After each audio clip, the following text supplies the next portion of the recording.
정부의 가계통신비 인하의 핵심 과업 중 하나가 바로 알뜰폰인데요. 특히 단말기 유통구조 개선법 시행 후 통신비가 비싸졌다는 인식 때문에 알뜰폰을 찾는 소비자들도 계속 늘고 있다고 합니다. 게다가 어제 미래부가 대대적인 알뜰폰 추가 활성화 계획을 새로 발표했는데요. 보도국의 한지 기자와 함께 알뜰폰 시장에 대해서 자세히 알아보겠습니다. 안녕하세요. 네, 안녕하세요. 네, 알뜰폰 하면은 우체국이나 대형마트에서 많이 들어보긴 했는데 아직도 어떤 건지 생소한 분들도 많을 것 같거든요. 알뜰폰이 무엇인지부터 알아볼까요? 네. 우체국 알뜰폰 특가 할인, 마트에서 많이 들어보기는 했겠지만 알뜰폰 광고를 또 많이 보신 분들도 계실 거고요. 이 알뜰폰은 이동통신망을 가지지 못한 사업자가 기존 이동통신사인 SK텔레콤, KT, LGU 플러스 등 이동통신사들의 통신망을 빌려서 소비자에게 재판매하는 서비스입니다. 현재 국내 통신 주파수 같은 경우에는 진입 장벽이 워낙 엄격하다 보니 이통 3사만이 할당받을 수 있는 구조인데요. 이 가끔 이통 3사가 독과점에다가 담합을 불사하면서 소비자에게 피해를 주자 정부는 주파수를 가진 통신 3사 외에 다양한 통신 사업자들이 서비스를 할 수 있도록 2011년도에 알뜰폰 시장을 연 겁니다. 소비자들은 최신 휴대폰으로 이통 3사의 망을 사용하면서도 상대적으로 저렴한 요금을 내다 보니 가입자들도 늘고 있는 상황입니다. 네, 알뜰폰 사업은 사업 도입 초기에는 일단 아류라는 인식 때문에 가입자 확보에 어려움이 많았던 게 사실이었는데요. 이제 출범한 지 4년이 지났죠. 어느 정도 가입자가 늘었나요? 네. 지난달 알뜰폰 가입자 수가 500만 명을 넘어섰는데요. 지난 2011년 알뜰폰 사업 도입 초기만 해도 47만 명 정도였던 것을 감안하면 가입 폭발적인 성장세라고 볼 수 있습니다. 이처럼 알뜰폰 성장이 가능했던 건 이 사업자들의 활발한 영업 활동 덕도 큽니다.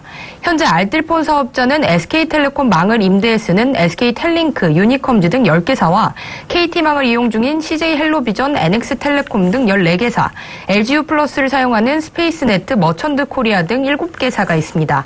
가입자 증가로 업계 매출도 크게 늘었는데요. 지난해 알뜰폰 매출은 지난 2013년 2,394억 원보다 약 2배 증가한 4,555억 원에 달할 것으로 조사됐습니다. 네. 기존 이통사와 비교했을 때 통화 품질은 같은데 요금이 저렴하기 때문에 소비자들이 많이 찾고 있는 것으로 보이는데요. 그렇다면 알뜰폰 요금은 왜 이렇게 저렴한 건가요? 네, 이 알뜰폰 서비스의 가장 큰 장점은 저렴한 요금입니다. 이통 3사 평균 요금이 매달 36,404원이지만 알뜰폰 같은 경우에는 월 15,721원으로 연간 24만 원을 절약할 수 있다고 합니다. 기존 이통사 대비 57%까지 싸게 쓸 수 있는 거죠. 요금이 이렇게 저렴할 수 있었던 이유는 통신 서비스 운용비가 적게 들어가기 때문인데요. 이동통신망의 네트워크 용량을 도매가로 받고 전파 사용료도 면제받습니다.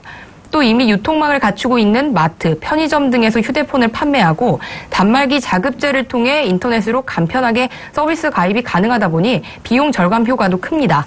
기본료를 낮춘 대신 무료 음성통화와 데이터 제공량도 적어서 통신 고정비가 낮은 것도 통신비가 저렴한 이유 중에 하나로 꼽히고 있습니다. 네, 그런데 요즘 이 알뜰폰 사업도 위기에 봉착했다는 얘기가 나오고 있습니다. 바로 이동통신 3사가 데이터 중심 요금제를 발표하면서부터인데요. 그래서 어제 정부도 알뜰폰 활성화 계획을 발표했어요. 네, 일주일 새 이 이동통신 3사가 유무선 통화를 무료로 제공하는 이 데이터 중심 요금제를 발표하면서 자연스럽게 시선도 이 알뜰폰 시장으로 쏠리게 됐는데요. 저렴한 요금이라는 경쟁력을 빼앗길 위기에 처한 것으로 보였기 때문입니다. 그런데 어제 정부가 이 알뜰폰 추가 활성화 계획을 발표하면서 알뜰폰 사업이 쉽게 몰락하진 않을 것으로 보입니다. 정부는 먼저 알뜰폰 사업자의 이동통신사에 대한 망 도매 대가를 낮추기로 했는데요. 기존 분당 39.33원이었던 망 도매 대가를 35.37원으로 4원가량 낮추고 데이터는 메가바이트당 9.64원에서 6.61원으로 낮추기로 했습니다. 아울러 오는 9월 만료되는 전파 사용료 감면 기한을 기획재정부와 협의를 거쳐 1년 연장해 주기로 했습니다. 이와 함께 젊은 층을 중심으로 알뜰폰 확산을 위해 온라인 허브 사이트를 개최하고 최근 이동통신 3사가 출시한 데이터 중심 요금제를 알뜰폰에 도입하는 방안도 검토하고 있습니다. 네, 앞으로 알뜰폰이 현재와 같은 추세로 성장하게 된다면 이 통신요금의 부담을 느끼는 이용자에게는 확실한 대안으로 자리 잡을 것으로 전망됩니다. 지금까지 보도국의 한지 기자와 함께했습니다. 고맙습니다. 네, 고맙습니다.